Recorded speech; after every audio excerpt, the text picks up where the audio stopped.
So in this talk, I'll discuss the time scales involved in the relaxation process of quantum systems that have many interacting particles and which are very well isolated from any sort of environment. So this work was done with Mauro Schulas and Jonathan Torres. They were postdocs working with me. Mauro is now an editor for Physical Review, and Jonathan is a professor in Mexico. Okay, so as you know, there is a lot of interest in the dynamics of many-body quantum systems, several interesting questions. How fast can the system evolve? How is the dynamics affected by critical points? Theoretical questions, but also a lot of experimental interest because we can study coherent evolution for long times with cold atoms, ion traps, and so on. So with these many studies, now we reached a point that there is some good understanding, or at least there is some consensus on what we mean by equilibration and even thermalization in these isolated systems. What is not so clear yet is how long it takes to reach this point. And that's what I want to discuss here. Okay. Now, to tell you how long it takes to reach equilibrium, first I have to tell you what we mean by equilibrium in these isolated systems, systems that are described by linear equation. So let me call alpha the eigenstates of the Hamiltonian that evolves the system, prepare the system in a certain initial state, and let it evolve. So these C alphas that you're seeing here are the overlaps between the initial state and the energy eigenbasis. Okay, so let's pick an observable and let's study it. So you see two terms. This first term here contains all the information about the dynamics. This second term is time independent.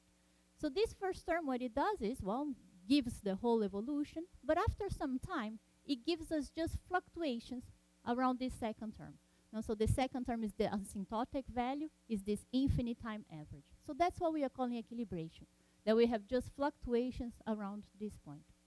Now, of course, to call this equilibration, you have to be sure that these fluctuations are small. And they are. Now we have here many body systems, so we don't have many degeneracies.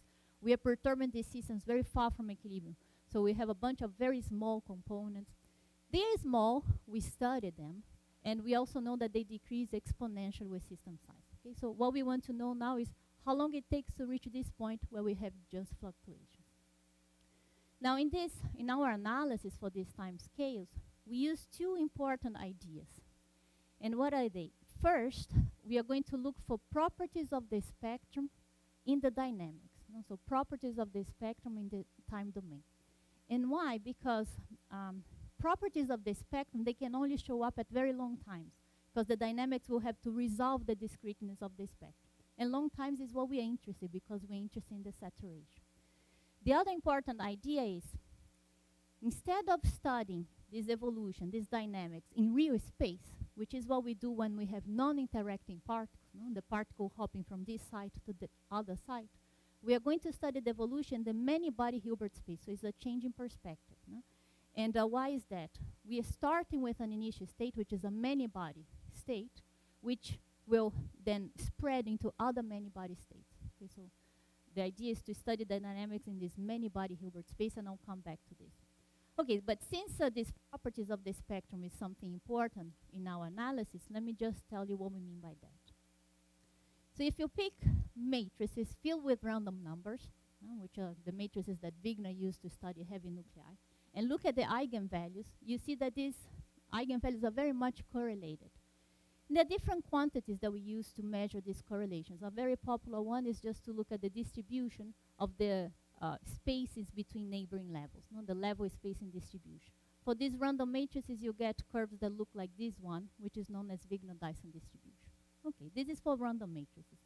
But there are several realistic systems that show the same property. So this is data from a real nucleus. This is data for a spin model. And whenever we see distributions like this, we'll just say that the system is chaotic. Why? Because there is a well-established correspondence between what we call classical chaos and these properties of the spectrum. This is well established for one-body systems, not so for many-body systems, because many-body systems, the semi-classical treatment becomes very complicated. But here I'm just going to extend this idea. Okay, so this is what these systems have in common with these many-body, with random matrices. But of course, there are differences. These realistic systems, they usually have just two-body interactions. So if you look at the Hamiltonian matrix, you see that it's very sparse, very far from random matrices, completely filled. So where do we find differences? for example, if you look at the density of states, for random matrix is the semicircle studied by Wigner. For the realistic systems, many body systems with two body interactions, and we'll discuss later about long range, okay? But you have this Gaussian distribution. Differences also show up in the structure of the eigenstates. All the eigenstates of full random matrices are just random vectors. So you have these huge superpositions where all of these coefficients are just random numbers. So very easy to deal with them. That's a big advantage of random matrices.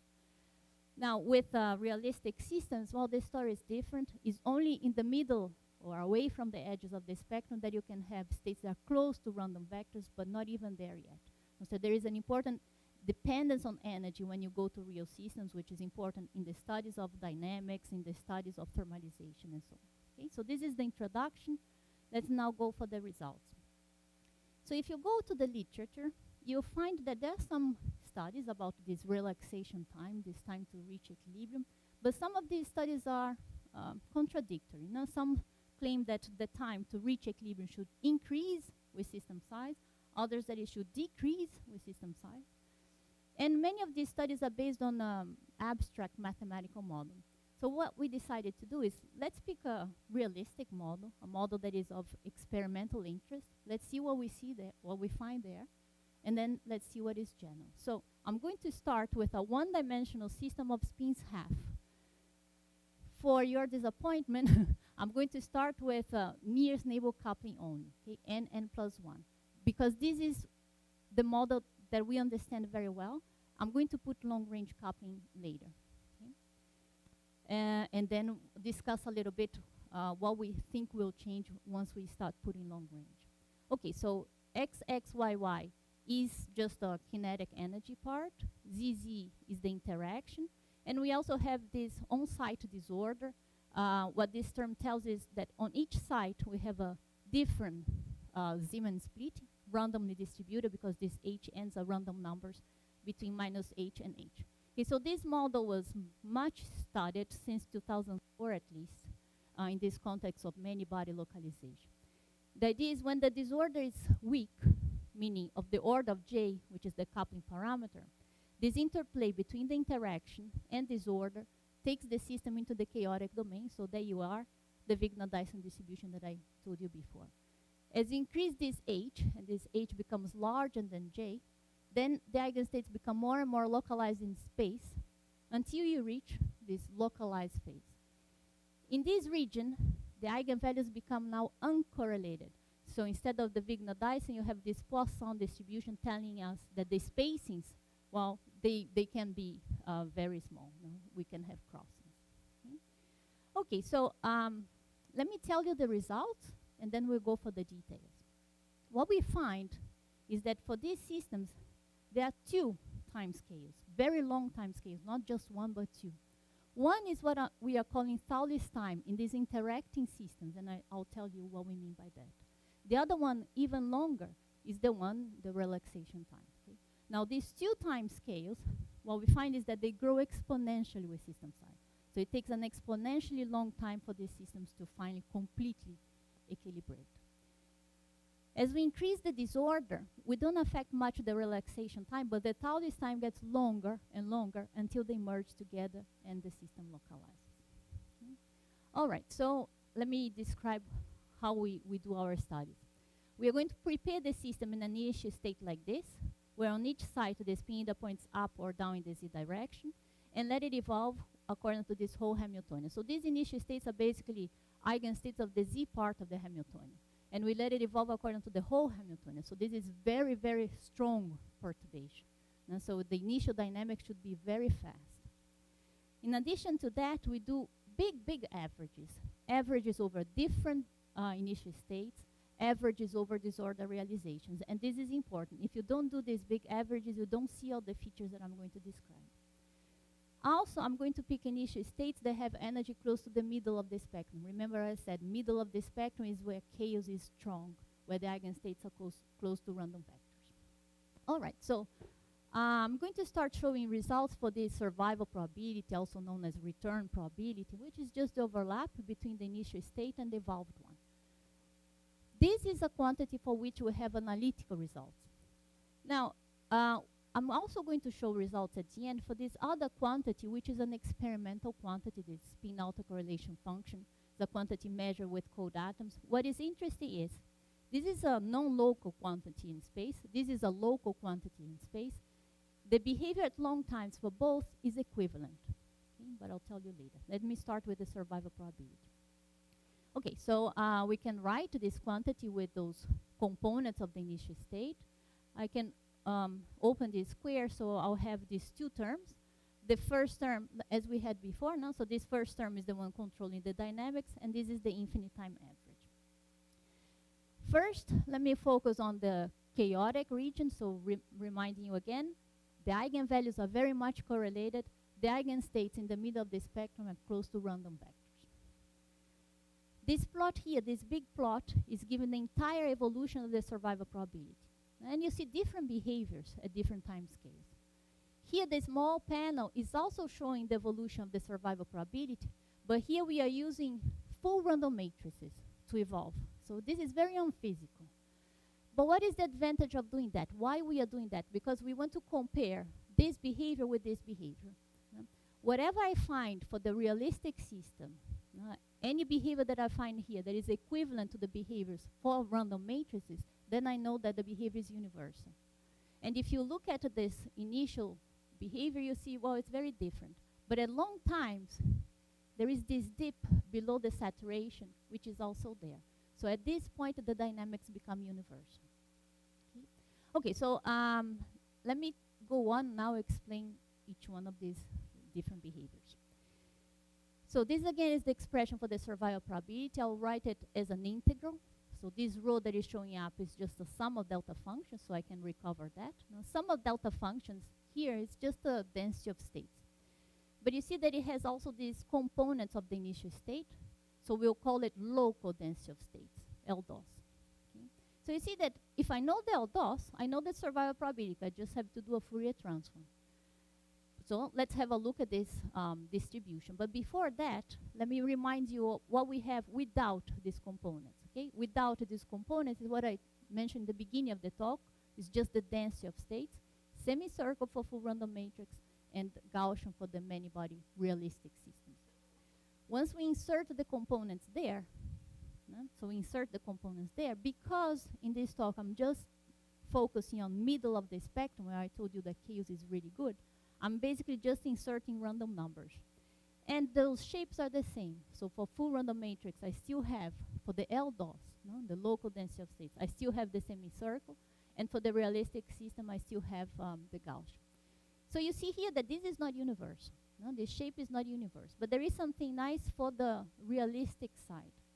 This Gaussian shape here is not just for the specific spin model that I picked. It's valid for any realistic system, many-body, two-body interactions, perturbed, far from equilibrium. So the results that we have for this realistic system here is very general. Okay, so anyway, what we have to do now is just the Fourier transform. Fourier transform of the semicircle is this Bessel function that you're seeing here. Fourier transform of the Gaussian gives us a Gaussian decay. This gamma that is showing up here, is the gammas that is showing up in these equations, is the width of this energy distribution. So 1 over gamma is our first important time scale, is the time for the depletion of the initial state. So depletion is the word that Fausto likes. If we study this at longer times, well, the dynamics at longer times depend on how we approach these edges of the spectrum. For the full random matrix, we go abruptly. So this gives us a power law with exponent 3. For the realistic system, we follow this tails, which is lower.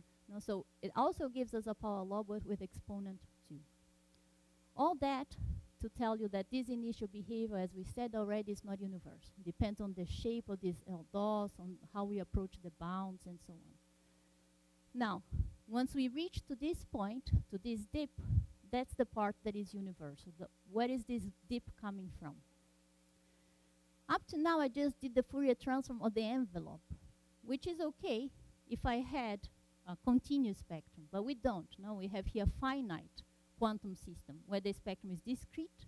In our particular case, these eigenvalues are even correlated. So if we do this analysis more carefully, that's when I'll see that this correlation hole shows up. No, this dip shows up. This dip is a direct signature, direct manifestation of the presence of correlated eigenvalues. That's why we call this correlation hole. If we had that Poisson distribution, this thing doesn't exist. Okay? So this is direct signature of level repulsion, or what I'm calling chaos here. Everything that shows before, exponential behavior or Gaussian decay, they are not direct signatures of that. They can show up also in systems that don't have level repulsion. Okay, for the hole to show up, we have to wait a long time because the dynamics has to resolve the discreteness of the spectrum. I explained to you the different behaviors. Now I'm going to put everything together. This is the equation for the survival probability evolving under full random matrices. There are three terms. All these three terms I told you about, but I have to tell you that this is an equation that we obtain analytically, okay? But what do we have here? This is what I told you before. This comes from the shape and the bounds, no? So is the initial evolution. This function here, this B2 function, is the one that describes the hole. It's known as two-level form factor. And that bar is the saturation. So this equation here is what is shown here in red, and in black we have the numerical result. So you see perfect agreement. How about the realistic system? We follow the same steps that we use to derive this equation here to derive an expression also for the realistic system. And there again we have three terms. But of course the first one, as I explained before, is not universal, it's not the same. But the B2 function that we use here is the same. So this function for the realistic system is showing with these dots, and in black we have the numerical result. So this is for the spin model, but as I said, this is general to other systems, and we have plots for them as well. Now with this expression, with an analytical expression like this, well, we can get to the estimates for the other time scales that are still missing to discuss, which are these two. And these are the ones that we are most interested in. So this time here is the time to reach the minimum of the hole. That's what we are calling Thouless time. The other one is the time to finally saturate. Now I need to explain why we are calling this Thouless time. In non-interacting disorder systems, Thouless time is just the time that it takes for the particle to diffuse through the sample and then hit the borders, not in escape. But here we have many interacting particles, so I'm going to forget about this picture of real space, and I'm going to the dynamics in this many-body Hilbert space. So we are starting with a many-body state, which will gradually visit other many-body states. So here we have this initial state. I have a particle on an excitation site 5, it goes to 4 and 6. Also this 1 goes to 2. So I have this first class where all of the states are directly coupled with this first one. Next step, we go to all of those states that are coupling second order, and so on. So that's what Fausto, Burgunov, and Felix Israelev would call like a cascade model. Okay, so once this many-body state has visited all of these other many-body states that are available to its energy, that's when we reach this minimum of the correlation hole, which we are calling Thouless time. So it's this change in perspective, Hilbert space, many-body Hilbert space. There is another reason why we are calling it Thouless time, which is more technical, I can tell to the ones who may be interested. Okay, let's go now for the analytical estimates. So we have this whole expression. To get to this time here, the minimum, the time to reach the minimum of the hole, I need to study this function at long times, because this is the function that is trying to take the survival probability to 0, and is the part of the power law. I have to study this function, which is the one that describes the hole at short time. Now this B2 function is what is trying to bring us up. No, so one is trying to go down, the other one is trying to go up. I have to see where they meet. So we study these functions, do the derivative, and we get to this expression. Can do the same thing for full random matrix. So we have these two different, similar expressions. This is for the realistic system, and this is for full random matrices. The expressions are similar, but the results, the numbers, are completely different. Why? Because of this gamma here. Remember this gamma? The gamma is the width of this distribution. This gamma depends only on how many states are directly coupled with my initial state. When you have full random matrices, any state is directly coupled with all the other states, because it's completely filled. So this width here is proportional to the square root of the dimension of the Hilbert space. Now when we go to the realistic system, well, if you look at the matrix, it's very sparse. No? So the number of states directly coupled with our initial state is very few. It's just this number of non-zero off diagonal elements. So this gamma is proportional to the square root of L. This, remember, I have just a nearest neighbor coupling. Yeah? So this means that this time, what we are calling Thouless time, grows exponentially with system size, which makes sense. We are starting with a many-body state that has ahead of it exponentially large Hilbert space and an exponentially large number of many-body states to visit, but it counts only with these two-body couplings, and in this case, just nearest neighbor. So, of course, it takes a very long time to reach. Now, parentheses here for long range. As we go on into long range, we should increase the number of non-zero off-diagonal elements. So we should change the value of this gamma. So the depletion, those 1 over gamma, should get faster, the depletion of the initial state. Okay. All right. The other time scale that is missing is the final one, the time to saturate. And to get this one, I'm going to look only at the B2, because this term here is already too small. It's already going to 0. So I'm just going to look at the B2, which is trying to bring us up. Okay. Once this B2 function brings us within this fluctuation, and this little delta is telling us that we are already within the fluctuations, that's what we are calling the relaxation time. So I studied this function at long times. Since this is universal behavior, it's the same function for full random matrix and for the realistic system. And so that explains we are getting, of course, the same expression. Now this expression is nice. Look at this. What we have here is gamma, is the width of the energy distribution of the initial state. And D here is this dimension of the Hilbert space, all the states that are there. So this width divided by the number of states that we have there gives us the mean level spacing. So time here is just the inverse of the mean level spacing, which is the largest possible time scale of the system, is the Heisenberg time, the inverse of the mean level space. What is nice is that we are getting this directly from our expression. Okay, so these are the estimates. We have these two, what we are calling Thouless time, and this relaxation time. Let's now compare with the numerics. This is just a plot to show as we increase the system size, the Thouless time is growing, the relaxation is growing, but more quantitative is here. This is the expression for the Thouless. This other line is for the relaxation. The dots and the symbols are for the numerics, and you see very good agreement, and we have very large system sizes here. There is another nice thing here is these are these two time scales. As I said, they are both growing exponentially, but the relaxation time is growing even faster. So that means that hole is getting elongated. This is the result for the survival probability.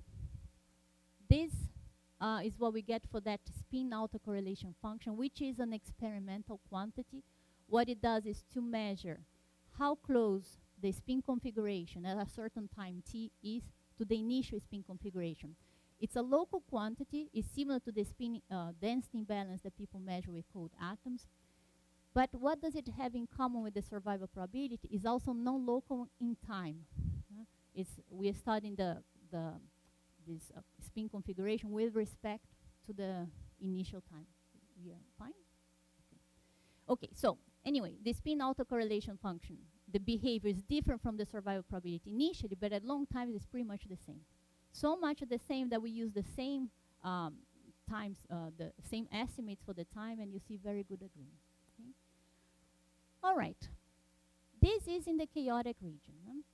What happens as we increase disorder? There are many interesting things as we increase disorder. The eigenstates become fractal and so on. I'm not telling you about this. I'm just going to focus at long time. So as you increase the disorder, you go from this chaotic region to the region where we reach localization, where the eigenvalues are uncorrelated. Uncorrelated eigenvalues means no correlation hole. And that's exactly what we are seeing here. As we increase the disorder, you see the correlation hole gets shallower and shallower. Also, what is important is the time for the minimum of the hole is getting postponed. It's getting much longer. In fact, this time increases exponentially with the disorder strength. Let me make a parenthesis here, again for long range. When you increase the range of the interactions, when you reach the all-to-all couplings, the model becomes integrable. Some of these models become integral. So again, you should expect the correlation hole to disappear. Okay, so the same kind of effect that we are seeing here with disorder, we may see also once we put long range. Anyway, for this case here, this time is increasing exponentially with the disorder strength until it reaches the relaxation.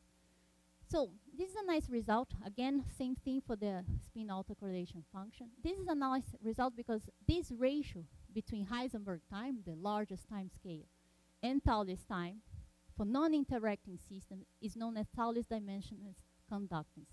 When this ratio is large, that means the system is, the system is a metal, the particle escapes easily.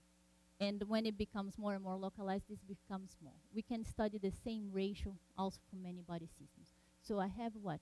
Nothing left? Nothing.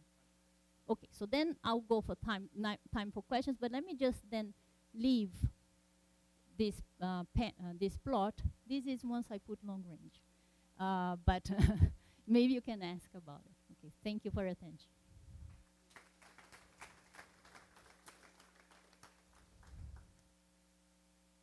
We have time for questions. So for very short times, you said that there was this exponential e to minus t square. For very short times. Very short times. For this kind of model that we have, these are isolated models, what